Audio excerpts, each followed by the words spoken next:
Welcome to Moneymaker Finance, a channel dedicated to educating people about the wild world of finance. I am Professor Pedagogy. Our videos have been created for you to invest in your knowledge of finance, helping you recognize gains in your knowledge bank and see a return on that investment. Follow me as we continue to go down the rabbit hole of bonds. This video will go over the different types of government bonds and how they can be a great addition to your investment portfolio. Governments are one of the best places to go to when you want to invest in bonds.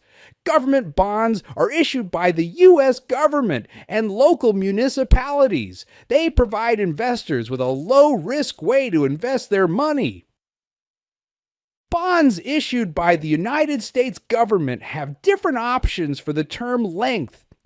There are Treasury bills, also known as T-bills, are a short-term investment. Their maturity date will be within 1 year. Then, Treasury notes are the middle ground, with maturity dates between 2 and 10 years. Finally, Treasury bonds are the long-term option and will mature in 20 to 30 years. The U.S. government is one place to invest in bonds. You can also purchase them from your local or state government. These are called municipal bonds. Municipal bonds will have a short-term maturity date in 1 to 3 years. There are also long-term municipal bonds that will take at least a decade to mature. There are a couple different options when buying municipal bonds: revenue bonds and general obligation bonds. Revenue bonds are backed by revenue from projects or other sources of revenue. So let's say you have a strong public transportation system in your city or state. Metro buses, light rails, subways, and all forms of public transportation generate revenue. You can invest in these projects and earn money from the revenue they generate. Another option for municipal bonds is general obligation bonds. These are different from revenue bonds because they are not backed by an asset that generates revenue. Instead, these bonds are backed by investors' trust in the government. The government has the power to tax residents to make payments for their bondholders, which could provide peace of mind for general obligation bond investors. Many investors believe government bonds are the gold standard when it comes to bonds. They offer a low-risk investment and are backed by the strength of the United States government. Government bonds are considered low risk because it is not very likely for a government to default on their payments. In fact, the U.S. government has never defaulted on payments to their bondholders. That is an impressive track record and is the reason why people trust government bonds to be a safer investment. However, the same cannot be said for municipal bonds. They rarely default on payment, but it does occasionally happen. Government bonds are a low-risk investment, but they are not risk-free. Since there is not a high risk of governments defaulting on payments to their bondholders, the main risks to watch out for will be the ones that have an impact on the performance of a bond's returns.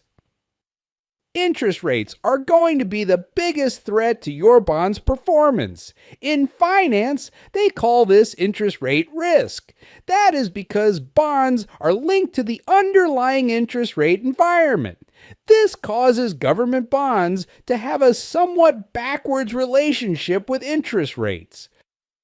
When one goes up, the other goes down. So when interest rates increase, the value for current bonds decreases.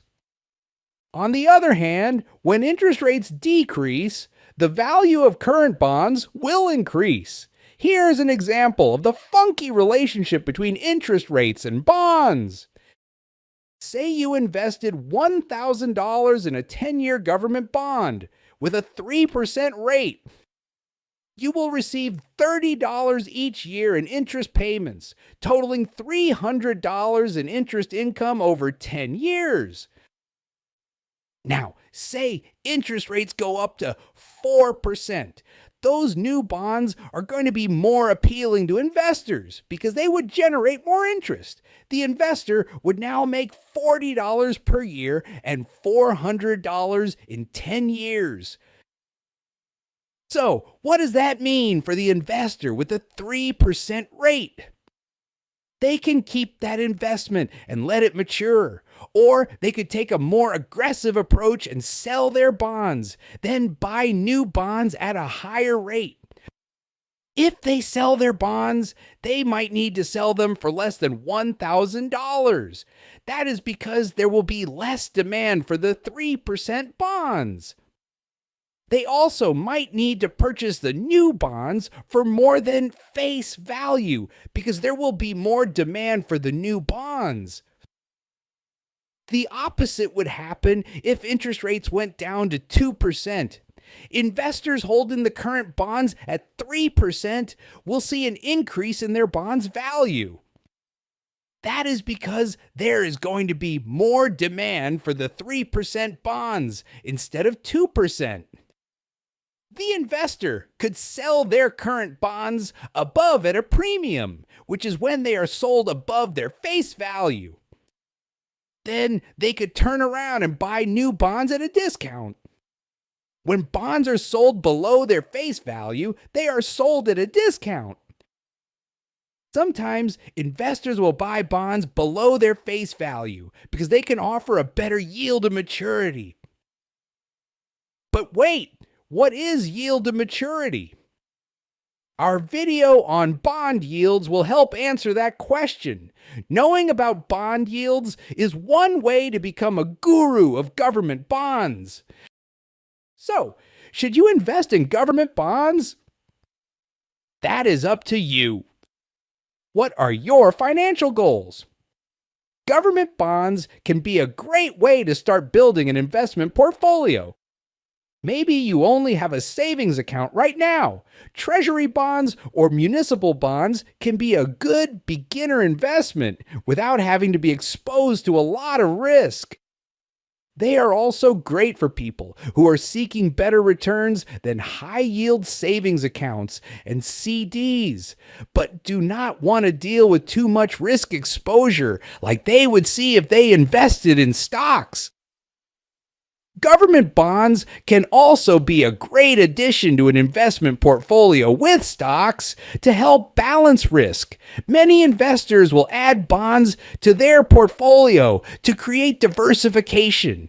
Diversification helps balance risk, and risk is the most important element to consider when building an investment portfolio.